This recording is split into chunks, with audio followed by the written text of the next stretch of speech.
दोस्तों, आज का ये महत्वपूर्ण प्रोग्राम जिन साथियों ने आयोजित किया है, मैं अपनी बात रखने से पहले उन तमाम टीम के साथियों का दिल की गहराई से धन्यवाद करता हूं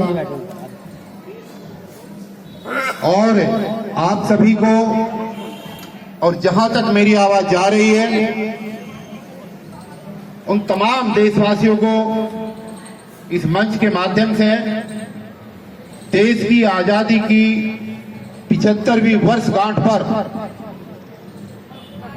हार्दिक शुभकामनाएं अर्पित करता हूं। मैं नमन करता हूं उन तमाम शहीदों को जो इस देश को आजाद कराने के लिए फांसी के फंदे पर हंसते हंसते चढ़ गए। नमन उन माताओं को जिन्होंने ऐसे सपूतों को जन्म दिया, जिन्होंने इस देश की आजादी के लिए अपने प्राणों की कुर्बानी दी। उन बहनों को भी नमन जिन्होंने अपने भाई खोए, उन पत्नियों को भी नमन जिन्होंने अपने पति खोए। अगर देश की आजादी में उन लोगों का बलिदान ना रहा होता तो शायद नंद नगरी के इस E4 के प्रांगण में बैठकर हम आज यहां पर अपना विचार विमर्श ना कर रहे होते। मेरे सामने भी 50 से ज्यादा बहन और भाई बैठे हुए हैं। ये कोई कम बड़ा प्रोग्राम नहीं है, क्योंकि देश की एक एक गली के अंदर आज प्रोग्राम है और प्रोग्राम को चलते हुए भी 1 बजने वाला है। 10 बजे से प्रोग्राम था, काफी धूप थी, इसलिए छटने के बाद जो मेन करीम बची है, आप लोगों से बात करना एक परिवार की तरह बहुत जरूरी है। आज देश का 75वां अमृत महोत्सव मनाया जा रहा है। क्यों साहब, ऐसा ही है? समझने वाली बात यह है, सिंह साहब घड़ी मत देखो, जाना नहीं है अभी, 1 घंटा लगाऊंगा पूरा, आप जाने थोड़ा ही दूंगा। आज सोचने वाला विषय है कि क्या हम वास्तव में आजाद हैं? क्या 75 सालों में हम आजाद हो पाए? बाहर की बात छोड़ दो, जो ये 50 लोग यहां पर बैठे हैं, अगर हम ही ईमानदारी से बात करें अपनी, तो क्या हम आजाद हैं? जिन सपनों को देख करके हमारे शहीदों ने अपने प्राणों की आहुति दे करके जो एक सपना देखा था आजाद भारत का, क्या उस आजाद भारत को स्थापित करने में हम लोग कामयाब हो पाए?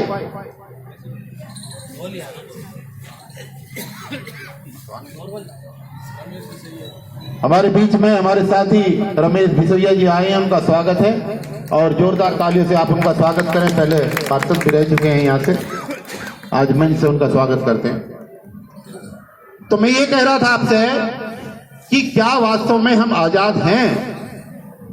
अगर यही बात कोई मेरे से पूछता है, अनु जी बैठ जाओ, सब बैठ जाएंगे, डिस्टर्ब मत करो। अगर कोई मेरे से पूछे कि क्या वास्तव में देश आजाद है, तो मेरा तो एक ही लाइन का जवाब होगा कि मेरे देश की जनता भूखी है, इसलिए ये आजादी छोटी है। जिस कल्पना के साथ देश के अंदर आजादी का जश्न मनना चाहिए, वो वास्तव में आजादी नहीं है। आजादी का 75वां अमृतसर मनाने वाले लोगों ने हमारे एक हाथ में झंडा थमा दिया और दूसरे हाथ में भीख का कटोरा दे दिया। ये कैसी आजादी है? एक हाथ में झंडा थमा दिया और दूसरे हाथ से हमारा दिया हुआ रोजगार छीन लिया। ये कैसी आजादी है? एक तरफ हमारे हाथ में झंडा फहरा करके जश्न मनाने की बात हो रही है और दूसरी तरफ हमारे हाथ में जो थाली में रखी हुई रोटी थी, दाल, रोटी, अनाज, दही, दलिया, सबके ऊपर जीएसटी का टैक्स लगा दिया गया। कोई आवाज ना खोले, इस खाने पीने की चीजों पर लगे हुए टैक्स के खिलाफ कोई आवाज ना खोले। कहीं ऐसा तो नहीं उस आवाज को दबाने के लिए हर हाथ में झंडा फहरा दिया गया। ये एक सोचने वाला विषय है। आज विषय सोचने वाला यह भी है कि देश के अंदर मात्र 2% लोगों के पास, मात्र 2% लोगों के पास इस देश की 50% संपत्ति है।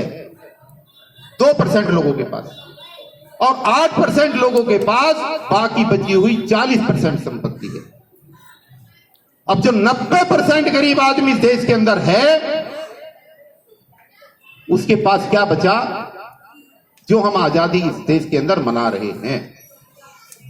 10% लोगों के पास 90% संपत्ति और 90% लोगों के पास मात्र 10% संपत्ति। तो ये कौन सी आजादी की बात हम कर रहे हैं दोस्तों? ये सोचने का विषय है। जब देश आजाद हुआ तो क्या धन और धरती का बंटवारा हो पाया था? नहीं हो पाया था। 1905 में कुछ कलाकारों ने मिलकर के एक चित्र बनाया और उस पर भारत माता लिखा। हम सब लोगों ने भी अभी भारत माता की जय बोली। सारा देश बोलता है, हम भी पैदा होने से लेकर के बोल रहे हैं। लेकिन आज सोचने वाला विषय है कि भारत माता की जय जो बोलने वाले लोग हैं, क्या वो वास्तव में गरीबों के हितैषी हैं? क्या वास्तव में गरीबों का हित चाहने वाले लोग हैं? चीन में तो जय माता की चीन की नहीं बोली जाती, अमेरिका भी नहीं बोलता। लालचंद जी बोलता है क्या? अमेरिका माता की जय सुना कभी? या पाकिस्तान माता की जय? हमारे यहां जय बोली जाती है। जय बोलना गलत नहीं है, लेकिन क्या अमीर और गरीब के बीच की जो खाई है, एक अमीर आदमी दिन प्रतिदिन अमीर होता जा रहा है और एक गरीब आदमी दिन प्रतिदिन गरीब होता जा रहा है, ये जो दोनों के बीच की जो खाई है, अमीरी और गरीबी के बीच की, ये कम नहीं हुई। इन 75 सालों में ये बढ़ती जा रही है। ये कमी कैसे होगी? ये कैसे होगा? कहीं ऐसा तो नहीं कि आजादी का 75वां अमृत महोत्सव इस देश की जनता को हिटलर की तरह यह दिखाने के लिए रहा हो कि इनको खाने के लिए सिर्फ रोटी मिल जाए और इनके जिंदा रहने को ही विकास समझ लिया जाए। कहीं हम उस तरफ तो नहीं बढ़ रहे? ये भी तो हो सकता है। मुझे तो ऐसा ही लग रहा है। अगर देश की असली तस्वीर देखनी है, अगर देश की आजादी की और गरीबी की असली तस्वीर देखनी है, तो आप जाइए उन चौराहों पर जहां आज 15 अगस्त के दिन भी बच्चे और माताएं भीख मांगती हुई दिखाई देती हैं। आपको मांग रही है, नहीं मांग रही? आप जाओगे, आप देखोगे। ये है असली तस्वीर इस भारत की। और इस भारत की असली तस्वीर देखनी है तो आपके मोहल्ले में जो लेबर चौक है, लेबर चौक पे सुबह 100 से ज्यादा मजदूर इकट्ठा होता है। वो घर से रोटी बांध करके आता है और इस उम्मीद में आता है कि मुझे आज दिहाड़ी मिलेगी। एक गाड़ी वाला आता है, 2 मजदूर लेकर के चला जाता है। दोपहर तक वो इंतजार करते हैं और 100 मजदूरों में से मुश्किल से 10 लोगों को काम मिलता है। 90 लोग मायूस होकर के अपने घर लौट आते हैं। उनको शाम को, क्योंकि रोज काम कमाने वाले, रोज खाने वाले लोग हैं, शाम को चूल्हा चलेगा या नहीं इस बात का पता नहीं होता है। वो है इस देश की असली तस्वीर। ये तो मजबूरी की तस्वीरें थी, ये तो अशिक्षित लोगों की तस्वीरें थी। अगर हम शिक्षित लोगों की तस्वीरें भी देखना चाहते हैं तो चपरासी के लिए निकाली गई सरकारी वैकेंसी, जिसमें क्वालिफिकेशन मांगी जाती है, अगर 8वीं पास बच्चा होगा तो उसकी नौकरी लग जाएगी। हैदर साहब, ऐसा है या नहीं है? और जब फार्म भरे जाते हैं तो 100 वैकेंसियों के लिए 10 लाख बच्चे अप्लाई करते हैं, जिसमें doctor, engineer, MA, BA, BSc, MSc किए हुए बच्चे वहां पर अप्लाई करते हैं कि किसी तरीके से मैं चपरासी ही बन जाऊं तो भी अच्छा है। यहां पर युवा परेशान, बच्चे परेशान, गरीब परेशान, तो फिर हम किस आजादी की बात कर रहे हैं? हम कौन सा आजादी का जश्न मना रहे हैं?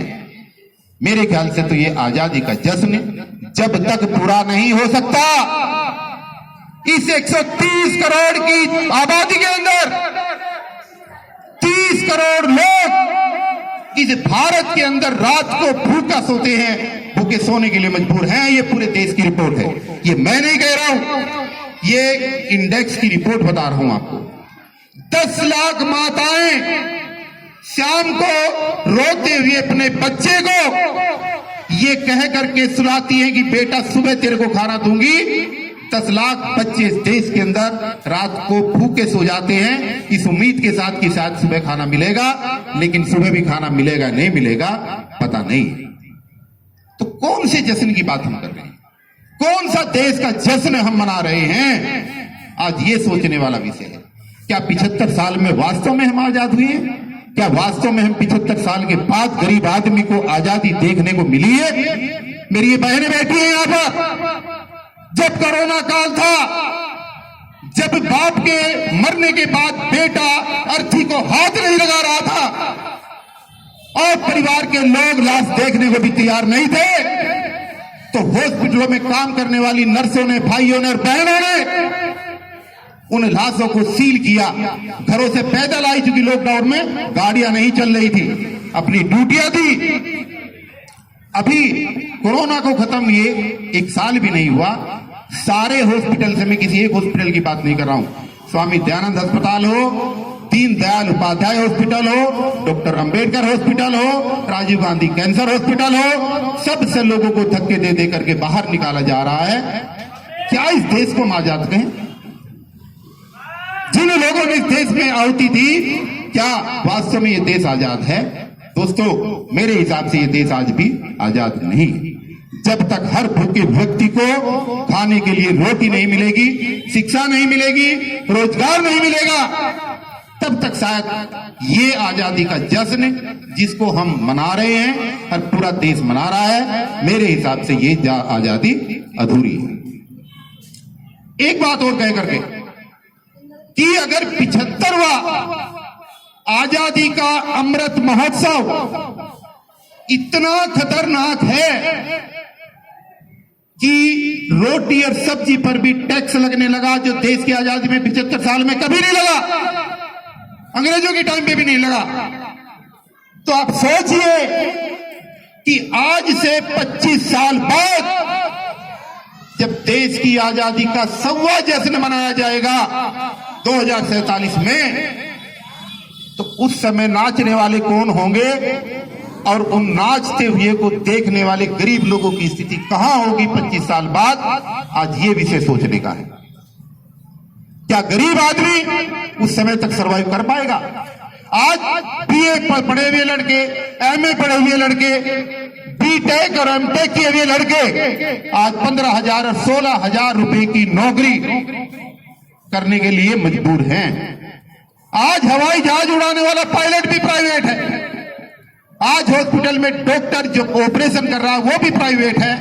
और तो और यूपीएससी से जो प्रतिभाएं निकल करके आती थी, जो आईएएस बनते थे, आज वहां पर भी लेटरल एंट्री खोल करके सबको प्राइवेट ले लिया गया है। तो इस देश का पढ़ा लिखा नवयुवक कहां जाएगा? ये आज सोचने का विषय है कि क्या वास्तव में हम आजाद हैं या हम आजाद नहीं। ये जो संगठन बना है, ये संगठन एक विशेष पर्पज से बना है।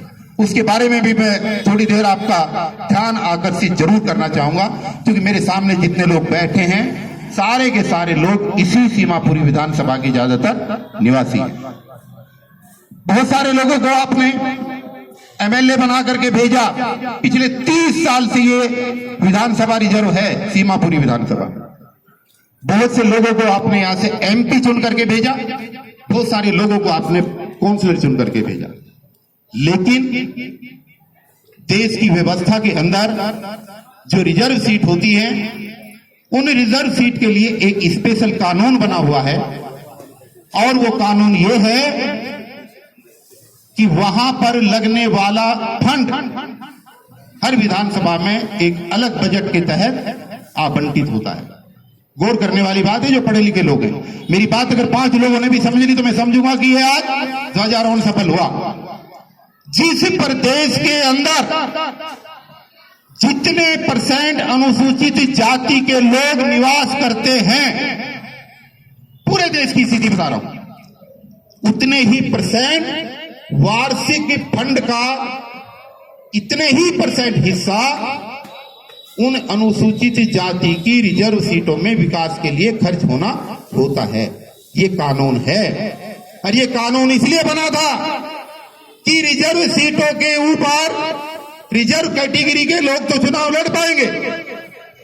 अनुसूचित जाति की रिजर्व सीट है ये, यहां पर चमार चुनाव लड़ सकता है, जाटव लड़ सकता है, वाल्मीकि लड़ सकता है, खटीक लड़ सकता है, धोबी लड़ सकता है, कोली लड़ सकता है, लेकिन ब्राह्मण चुनाव तो नहीं लड़ सकता, ना मुसलमान चुनाव लड़ सकता, ना ओबीसी चुनाव लड़ सकता। फिर जो लोग उस क्षेत्र में रहते हैं अगर वो चुनाव नहीं लड़ सकते तो उनके लिए क्या विशेष प्रावधान किया जाए, ये एक कानून बना था, पार्लियामेंट में कानून बना था।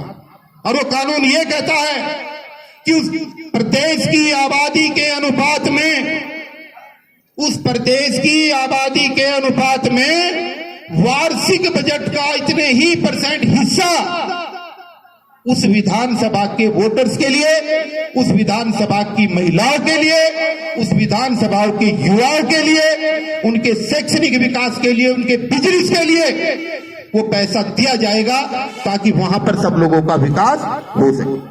ये कानून है। जो इस कानून को नहीं जानते अपने गूगल में सर्च करके अपने घर जाकर के पता कर सकते हैं। अनुसूचित जाति उपयोजना plan, schedule caste special component plan के नाम से ये कानून है, पार्लियामेंट के अंदर पास है। अब मैं उदाहरण दे करके आपके हो क्या रहा है। मैंने MP MLA सब की बात क्यों कही?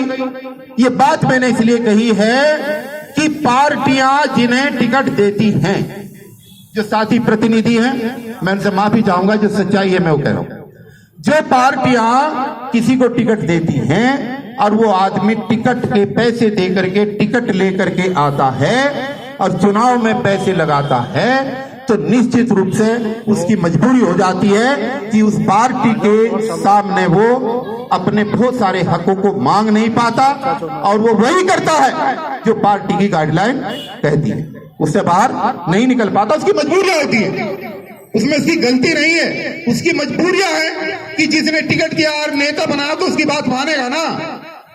आज तक यही कारण है कि दिल्ली की तमाम विधानसभाओं के अंदर जितने भी लोग जीत करके गए हैं, उन्होंने अपनी अपनी पार्टी से कभी भी इस दलित फंड को, जो स्पेशल कंपोनेंट प्लान का पैसा है, लेने की बात नहीं कही। होता क्या है, हो क्या रहा है? इस साल अप्रैल के महीने में दिल्ली के वित्त मंत्री मनीष सिसोदिया साहब ने एक बजट पेश किया और बजट पेश किया उन्होंने 75,600 करोड़ का, 75,600 करोड़ का। इस करोड़ के अंदर कानून के हिसाब से 17% हिस्सा स्पेशल कंपोनेंट प्लान का है।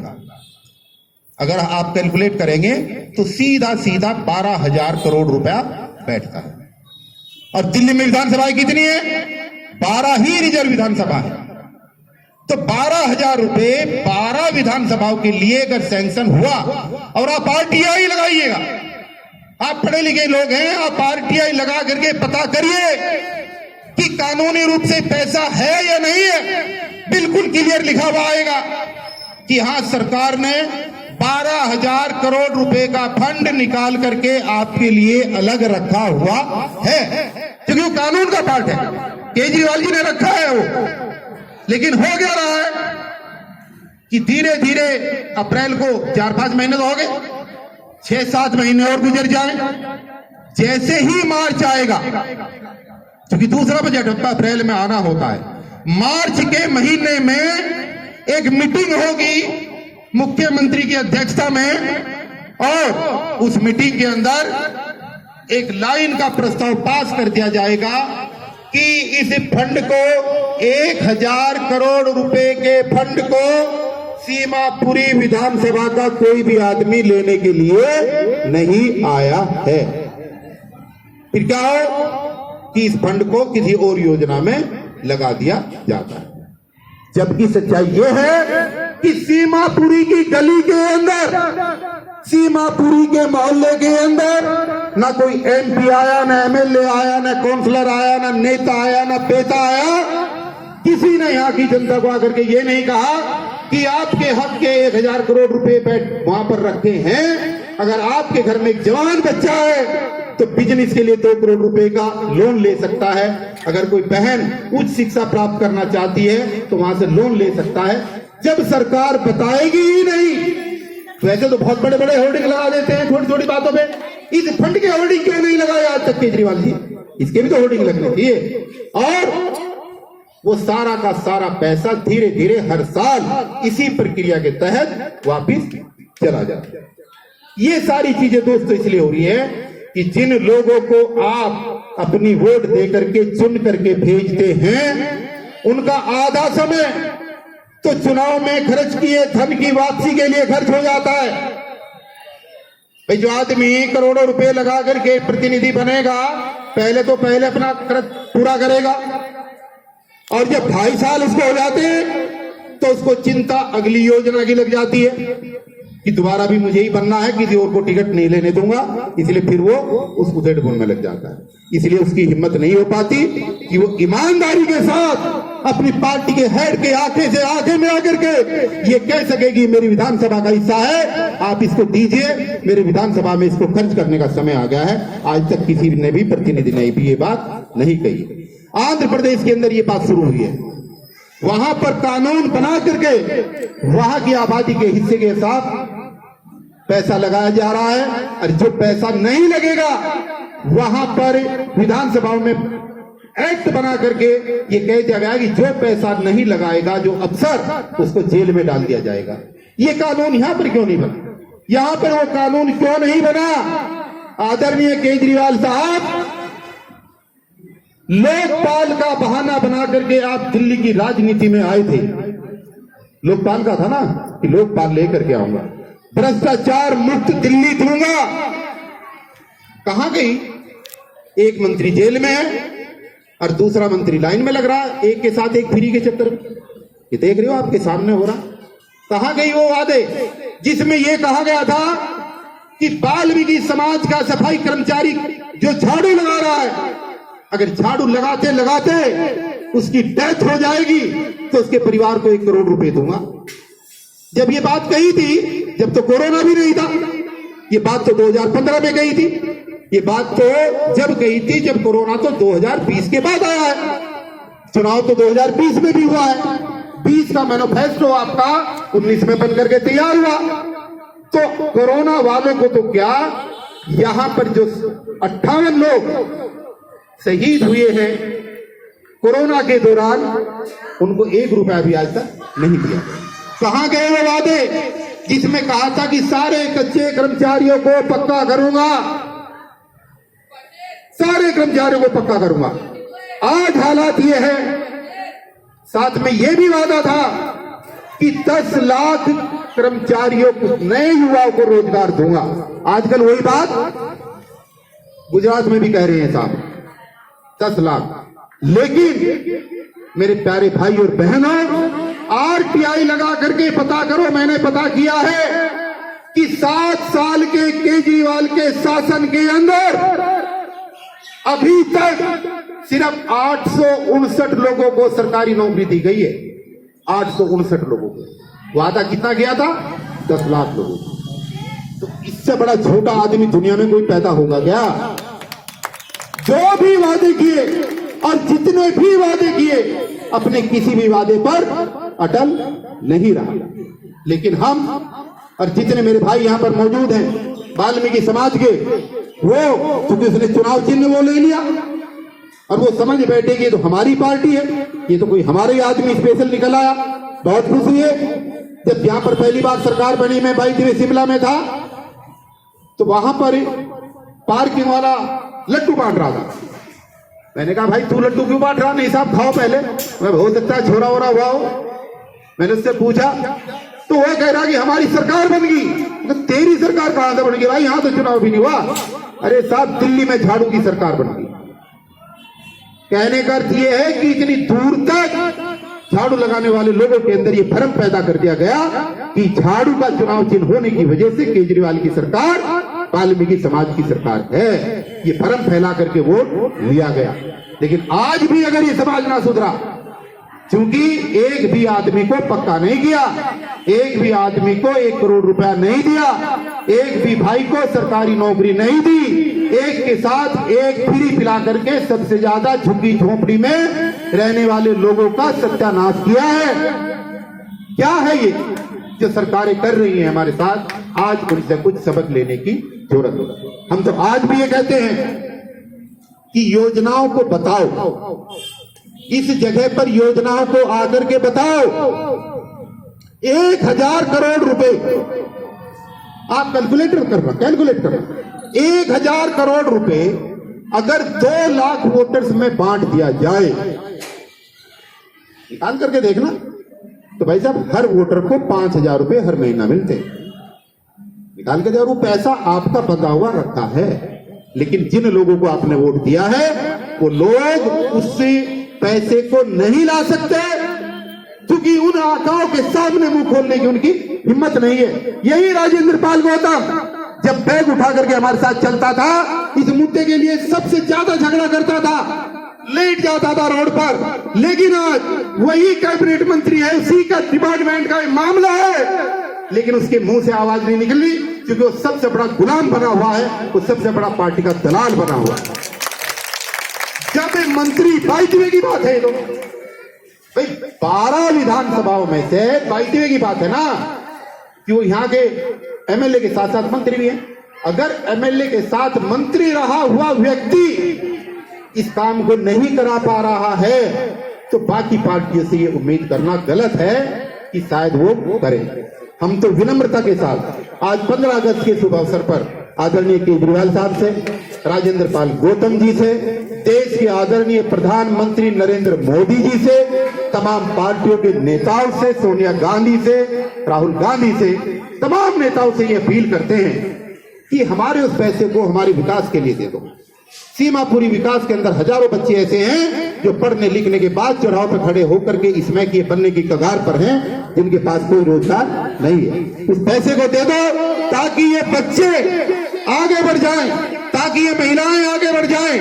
15,000 की नौकरी में नौकरी करने के लिए किसी को विवश ना होना पड़े, उस स्कीम को भी बता दो राजेंद्र पाल गौतम जी, जिसके अंदर 2 करोड़ रुपए युवा को मिल सकते हैं और बिना बैंक गारंटी के मिल सकते हैं। तो अपने क्षेत्र के युवाओं को बात क्यों नहीं बता रहे, उस पैसे को क्यों नहीं बांट रहे?